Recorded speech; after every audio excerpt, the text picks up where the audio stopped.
no es nunca perfecto. Siempre peleamos para enseñar esta perfección, pero no hay. ¿Sí? Entonces, hoy esto pasa, la semana es probablemente igual esto. Siempre pasa 5, 6, 7, 8. Una vida.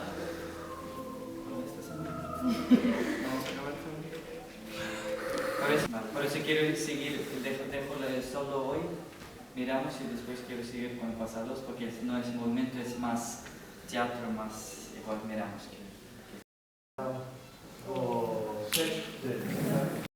Cuando bailo es lo mismo, ¿sí? No solo hago solo ahí, ya está, ¿sí?